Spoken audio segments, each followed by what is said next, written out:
കോഴിക്കോട് ചെറുവണ്ണൂരിൽ ബൈക്കും സ്കൂട്ടറും കൂട്ടിയിടിച്ചു. അപകടത്തിൽ 2 പേർക്ക് പരിക്കേറ്റു. ചെറുവണ്ണൂർ കരുണ ആശുപത്രിക്ക് സമീപമാണ് അപകടം. 2 പേരുടെയും പരിക്ക് ഗുരുതരമല്ല.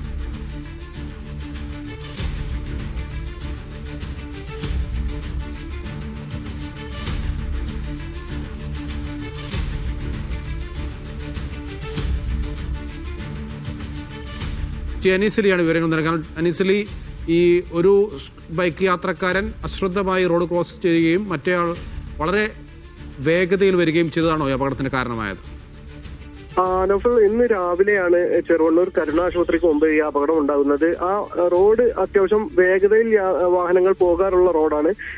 ഈ കോഴിക്കോട് ഭാഗത്ത് നിന്ന് ഫറോക്ക് ഭാഗത്തേക്ക് പോവുകയായിരുന്ന സ്കൂട്ടർ യാത്രികൻ അശ്രദ്ധമായി റോഡ് മുറിച്ചു കടക്കുന്നതായിട്ടാണ് ആ ദൃശ്യങ്ങളിൽ കാണുന്നത്. അദ്ദേഹം മുറിച്ചു കടക്കുമ്പോൾ അതിവേഗതയിൽ വന്ന ഈ സ്കൂട്ടർ അതിവേഗതയിൽ വന്ന ബൈക്ക് സ്കൂട്ടറുമായി തട്ടിയാണ് അപകടം ഉണ്ടായത്. 2 പേരും വലിയ ശക്തിയിൽ തന്നെയാണ് വീഴുന്നതായി ദൃശ്യങ്ങളിൽ കാണുന്നത്. പക്ഷേ ആരുടെയും പരിക്ക് ഗുരുതരമല്ല എന്നാണ് ആശുപത്രിയിൽ നിന്ന് ലഭിക്കുന്ന വിവരം. 2 പേരും ഇപ്പോൾ ചികിത്സയിലാണ്.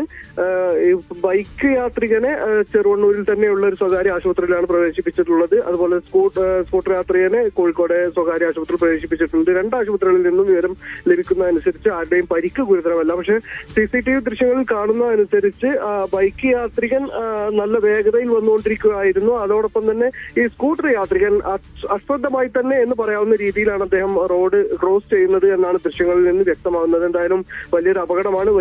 വലിയ പ്രയാസങ്ങളില്ലാതെ, വലിയ കാര്യമായ പരിക്കുകളില്ലാതെ രക്ഷപ്പെടാൻ കഴിഞ്ഞു എന്നാണ്. ആ ഒരു ഏരിയ എന്ന് പറയുന്നത് ചെറുവണ്ണൂര് സ്ഥിരമായി ഇങ്ങനെ അപകടങ്ങൾക്ക് സാധ്യതയുള്ള ഒരു മേഖല. ഇപ്പൊ അവിടെ റോഡ് പണിയൊക്കെ നടക്കുന്നതുകൊണ്ട് ഒരു പ്രയാസവും ആ നിലക്ക് അനുഭവിക്കുന്നുണ്ട്. നൗഫൽ.